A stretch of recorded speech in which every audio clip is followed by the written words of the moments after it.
जो साधक अनुशासन में नहीं चलना चाहते हैं, उनकी ये भावना तीव्र हो जाती है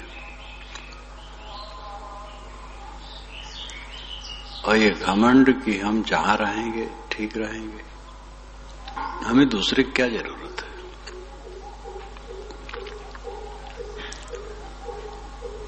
ऐसे लोग नहीं समझते हम अपने मन के गंदगी के साथ अभी ही रह रहे हैं। अपने मन में जो गंदगी है, मनमानी खाने भोगने बतियाने रहने की, इसके साथ तो रह ही रहे हैं, दूसरे के साथ नहीं रह पा रहे हैं जहां से सुधार हो। मुझे कोई टोकने वाला न हो, मुझे कोई कुछ कहे न, ये धारणा पतन का सीधा रास्ता है। हित सदैव अनुशासन में है। अनादिकाल से इंद्रियां और मन विषयों की तरफ उन्मुख हैं। आदत है पांचों विषयों के प्रति राग, ये बहुत पुराना अध्यास है। इसको समझते समझते भी आदमी नहीं समझ पाता है। परखत सुख नहीं वस्तु की माही, पुण्य प्रारब्ध के बल प्रगटाही। श्री विशाल साहब ने भवयान में कहा है कि परखने से वस्तुओं में सुख नहीं है, लेकिन प्रारब्ध शरीर के बल से इस शरीर में जो निवास है उससे फिर सुख भ्रम खड़ा हो जाता है। ये निरंतर श्रम करते करते तब वो दशा आती है, दिव्य दृष्टि। प्रबल पुरुषार्थ का परिणाम है विषयाध्यास का नाश, देहाभिमान का नाश।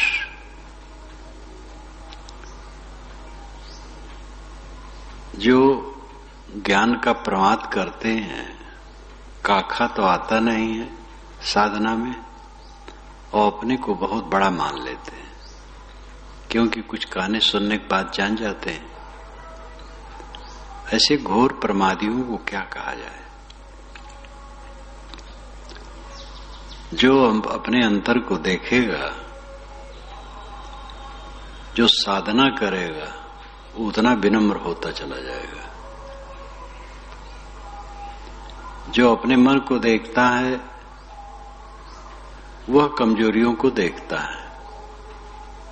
जो अपने मन को नहीं देखता है, ये समझता है मैं साधु हूं, मैं साधक हूं, मैं भगत हूं, मैं समझदार हूं, मैं ज्ञानी हूं, मैं विद्वान हूं।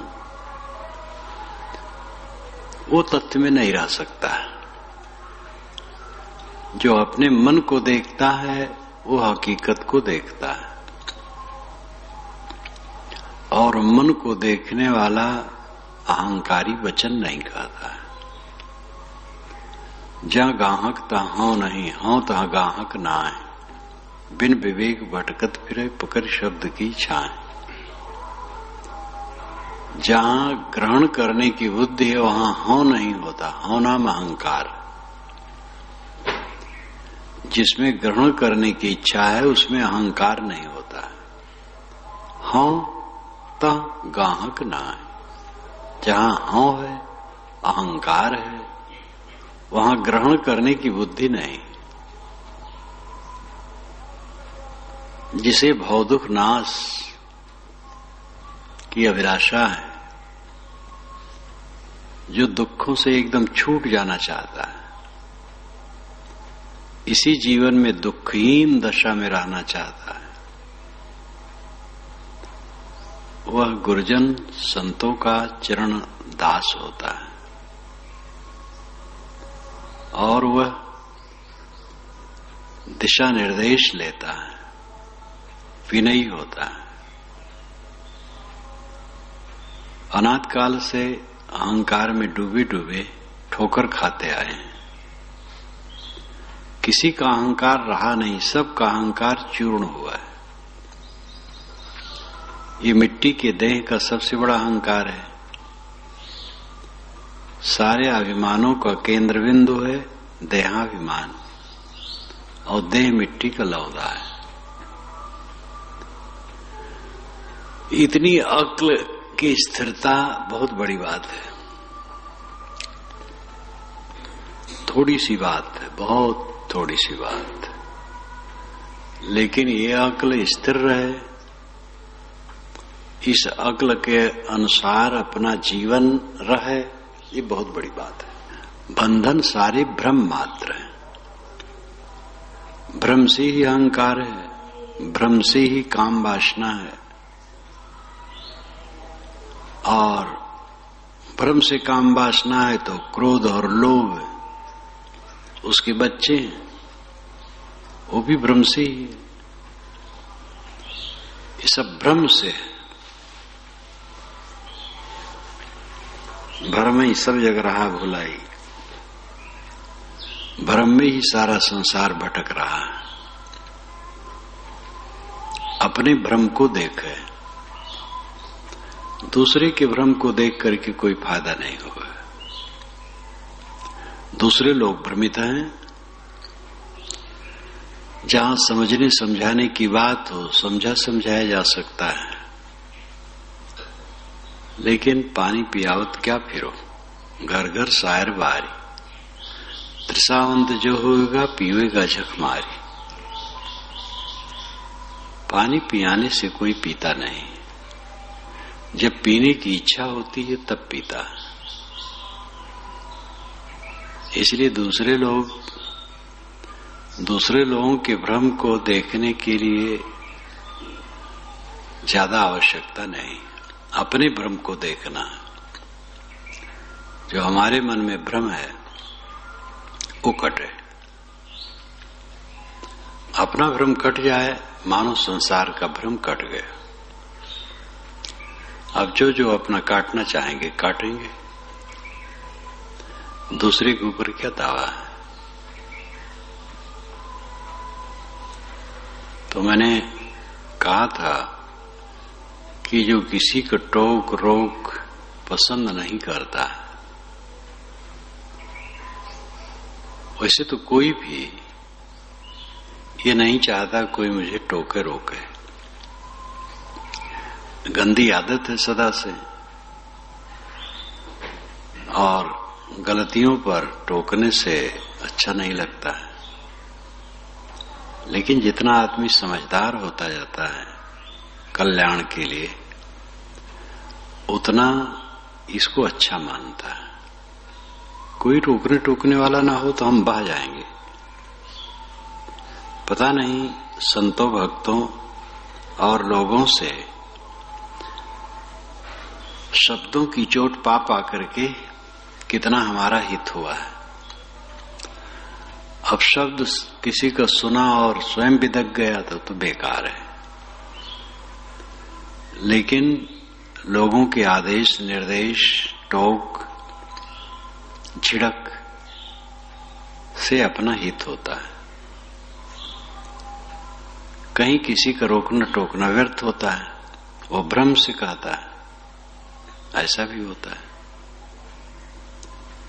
हम ठीक हैं, उसका कहना ही गलत है। लेकिन ऐसी बात भी सुन लेना चाहिए।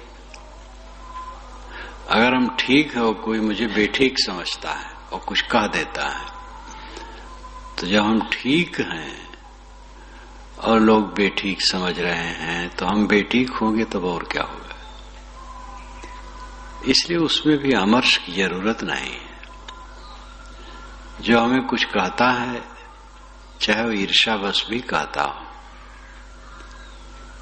तो भी हमें समझना चाहिए कि वो हमारा हित चाहता है। कल्याणार्थी अपने को देखता है, दूसरे को नहीं। जिसे कल्याण कामना है सदैव अपने को देखेगा। जिसे कल्याण कामना नहीं है वो अपने को नहीं देखता, दूसरे को देखता है। दूसरे ऐसे हैं, वैसे हैं, वैसे हैं, और ऐसा वैसा कहने से क्या फायदा है।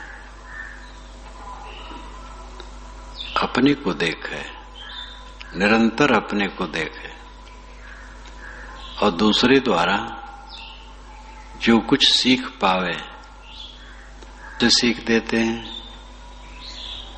कुछ लोग अपनी हैकड़ी बताते हुए सीख देते हैं। हर प्रकार के होते हैं। वो अपने को मानते हैं, बहुत समझते हैं, तो बिना जरूरत सीख देते रहते हैं। लेकिन साधक सब जगह विनम्र हो करके सबसे निर्देश लेता है। अपना अहंकार त्याग देने से अपना क्या नुकसान है। कोई हमें कुछ कहता है, क्या बुरा है, कहने दो। विवेकवान इन सब बातों को लेकर के उद्वेगित नहीं होता है, किंतु गुण ग्रहण करता है। गुणियां तो गुण ही गए, निर्गुणियां गुण घिनाए। बैल ही दीजे जाए, पर क्या बूझे क्या खाए। जो सद्गुण ग्रहण करने की बुद्धि रखता है वो सदैव गुण ग्रहण करता है, और गुणहीन व्यक्ति गुणों से घृणा करता है। हमें भवसागर से तरना है। मन भवसागर है। मन का अहंकार, विकार, इतनी इतनी गांठें हैं अपने मन में, इतना अहंकार है, इतना विकार है, उसको तोड़ना है। उसको तोड़ करके हम अमृत होंगे। अपने अहंकार को कुचलते रहना है, पीसते रहना है, चंदन की तरह कोमल बना देना अपने मन को। जो यह भावधारा अपने मन में रखता है वो दूसरे की रोक टोक से खुश होता है, उसमें अपना मंगल समझता है। बचपन से जब से होश में आए हैं तब से आज तक न मालूम कितने लोगों के वचन सुने हैं, कितने ऐसे रहे हैं कि वह कोई पूर्ण नहीं रहे, लेकिन समझ रही तो हमारे विषय में कहे हैं, सुधार की बात कहे हैं, और वो हमारे लिए हित कर रहा। भले हुए बहुत ज्यादा खराब रहे हो, लेकिन बुद्धि तो सबके पास है। अपना दोष तो नहीं देखने में आता है, क्योंकि अपने दोष में मोह होता है। दूसरे के दोष को कोई भी समझ सकता है। गिरा आदमी भी दूसरे के दोष को देख लेता है, क्योंकि उसके विषय में निष्पक्ष होता है। जहां जहां हमारा पक्ष होता है वहीं हम सत्य नहीं समझ पाते हैं, और जहां हम निष्पक्ष होते हैं सत्य झट से समझ जाते हैं। पक्ष, मोह, ममता, ये सब लगभग ही है। आसक्ति होती है तो वहां दोष समझ में नहीं आता है। जहां हम बिल्कुल निष्पक्ष होते हैं तो गुण दोष एकदम अलग अलग कर देते हैं। इसीलिए ज्ञान के क्षेत्र में निष्पक्षता ही सबसे बड़ी चीज है। जीवन की ऊंचाई निष्पक्षता, और निष्पक्षता के मूल में है निष्कामता, ममताहीनता, अनासक्ति। हमारे जीवन में हमारी चित्त की शुद्धि के समान कोई न उपलब्धि है न सुख है।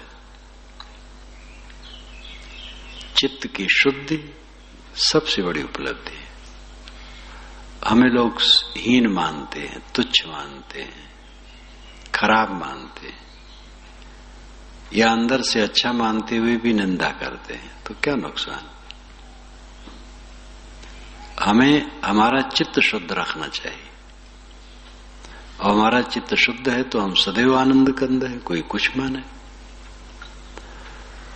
सबको मना करके, जना करके, समझा करके तो हम अपनी साधना में चलेंगे, ये कभी होने वाला नहीं। स्वयं साधना में चलें।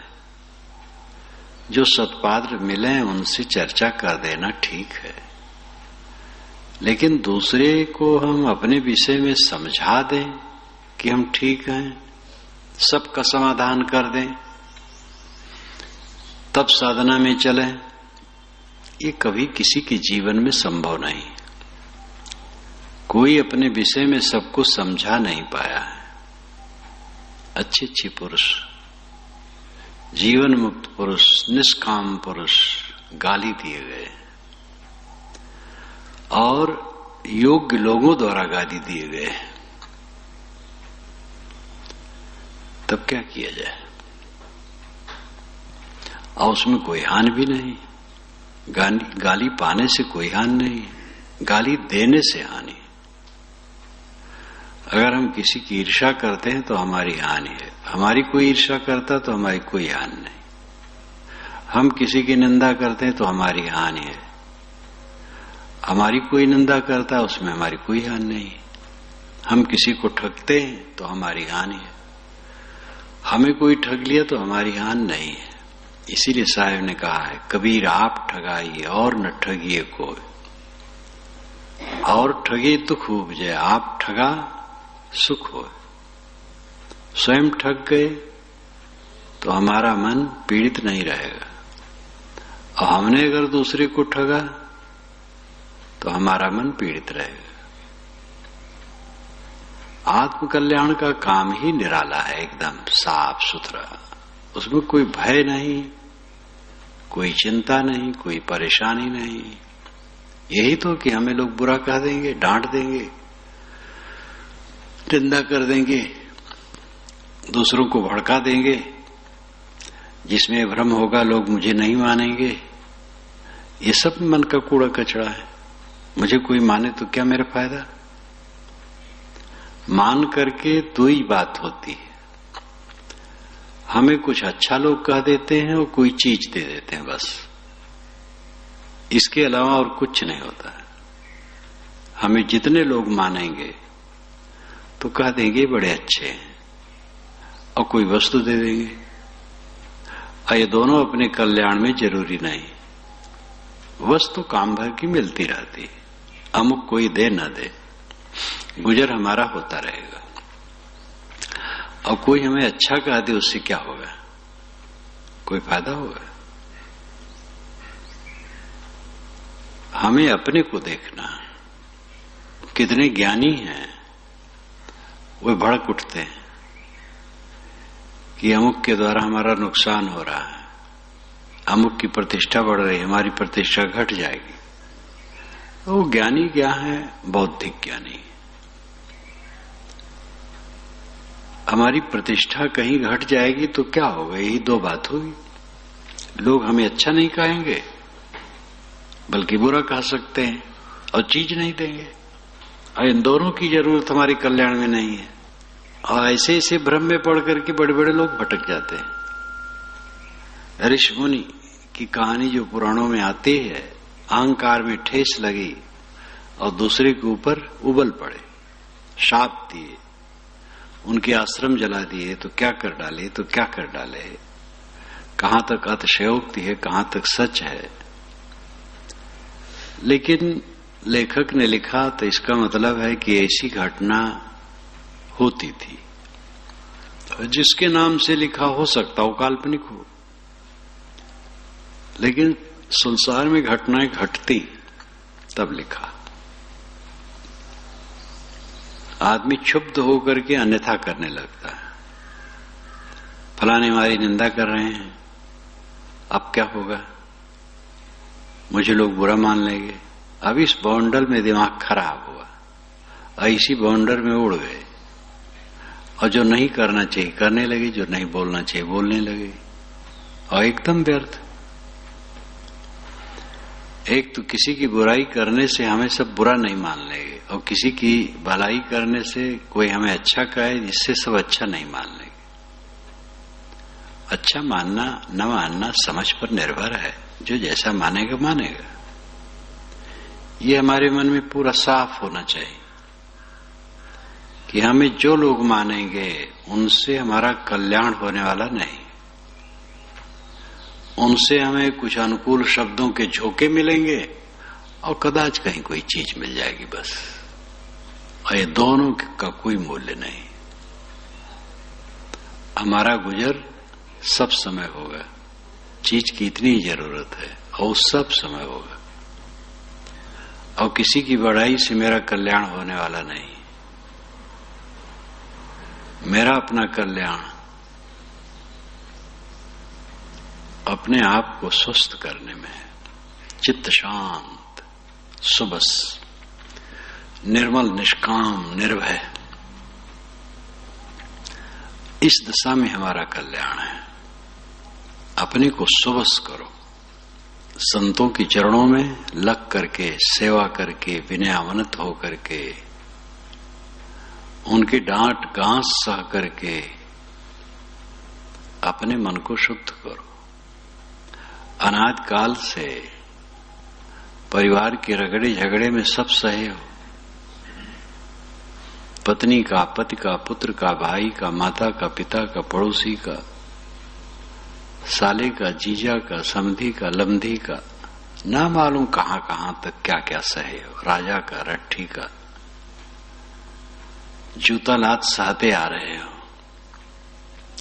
बड़े बड़े अधिकारी जब मिलते हैं और अपनी वेदना बताते हैं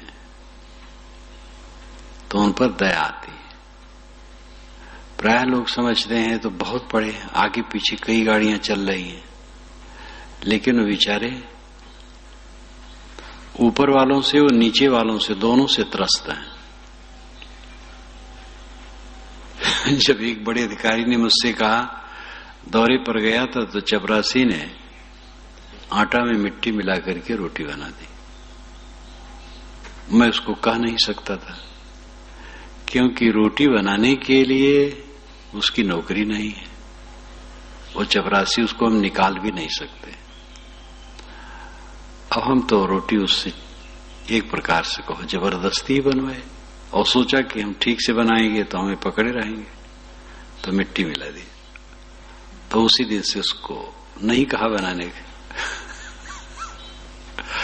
बड़े बड़े अफसर अपने छोटे छोटे चपरासियों से त्रस्त हो जाते हैं, क्लर्कों से त्रस्त हो जाते हैं, और बड़ों की धमकी तो रहती है। तो ये संसार ऐसा है, हम सहते आए हैं, हमारी नाक रगड़ी गई दुनिया में हर तरफ। जो दुर्गति हुई है सदा से वो अवर्णनीय है। अब संत गुरु की शरण में लग करके हमें अपने को मांजना है, अपने को शुद्ध करना है, निर्मल करना है। तो हमें कोई टोकने वाला ना हो, रोकने वाला ना हो, ये धारणा महा अनर्थ है। और स्वतंत्रता से बहता है आदमी। स्वतंत्रता में परतंत्रता है, परतंत्रता में स्वतंत्रता है। जो साधक स्वतंत्रता की भूख उत्पन्न करते हैं वो बह जाते हैं। और जितना मैंने इतने दिनों में देखा, सन 50 से तो देख रहा हूं, उसके पहले जो संत मिलते थे उनका हमारा संपर्क नहीं रहता था। वैष्णव, वेदांती, शैव जो आए उनके दर्शन किया, सेवा किया, चले गए, उनका अभिन्न संबंध नहीं होता था। तो क्या वहां होता है इसका पता नहीं। 50 में पारखी संत समाज से जुड़ गया, तब आने जाने लगा, निकटता हो गई, और 53 में उसी में आ गया। तो इतने दिनों से जो मैं देख रहा हूं, जितने साधक अपने को स्वतंत्र किए वो सबका पतन हुआ। एक पतन सीधा बहुत घोर खराब हो जाता है, वैसा सबका नहीं होता है। लेकिन वो चंचल बिलबिलाने वाले, आत्म प्रतिष्ठाहीन, समाज प्रतिष्ठाहीन। आत्म प्रतिष्ठा से ही समाज प्रतिष्ठा होती है। जो अपने में प्रतिष्ठित है, शील, क्षमा, करुणा, दया, भक्ति, विनम्रता, सेवा, सद्भाव, सिर झुका के रहना, विनयावनत रहना, अनुशासन में रहना, जो ऐसा रहा वो हीरे के समान चमक गया, आत्म संतुष्ट हुआ और नजरों में लोगों के चढ़ गया। और जो अनुशासन में नहीं रहा, आत्म प्रतिष्ठा उसको नहीं हुई, अपने अंदर में ही संतोष नहीं, छिछला, बहने वाला, बाहर से भी सबके नजरों में गिरा रहा, संतों की नहीं भक्तों की नजरों में गिरा रहा। आत्म प्रतिष्ठा से ही समाज प्रतिष्ठा होती है। और आत्म प्रतिष्ठा नहीं, समाज से प्रतिष्ठा चाहते, कैसे प्रतिष्ठा मिलेगी? तो चाहे कोई गृहस्थी में हो, चाहे विरक्ति में हो, अनुशासन में रहकर, सेवापरायण होकर, विनयी होकर, सीखने की बुद्धि रखकर, और ये मन में भूमिका रखे कि लोग मुझे बतावें, कहें, टोकें, डांट दें, कोई हर्ज नहीं, मुझे अपना कल्याण करना है। धारा में बहते हुए के लिए तृण भी सहारा होता है। ये मन की धारा में हम अनाद काल से बह रहे हैं। थोड़ी सी रोक टोक किसी की, थोड़ा सा निर्देश, आदेश हमारे लिए सहारा होगा। और कुल मिलाकर के हमारी उपलब्धि और उन्नति यही है कि हमारा चित्त बिल्कुल शुद्ध हो, हमें अपने आत्मा में पूर्ण संतोष हो, यह काम हो। और ये काम नहीं हुआ तो बाहर का आडंबर सब हुआ तो क्या हुआ? इसलिए साधक विनयावनत होकर के सबसे सार ग्रहण करे और संतों गुरुजनों का आज्ञा पालन करे, रोक टोक, अमृत समझे, अदब लिहाज से अपना हित होने वाला है। अकेले होकर के तो मनमानी में अच्छे अच्छे लोग भी बहाने लगते हैं। इसलिए साधक को अनुशासित जीवन बिताने के लिए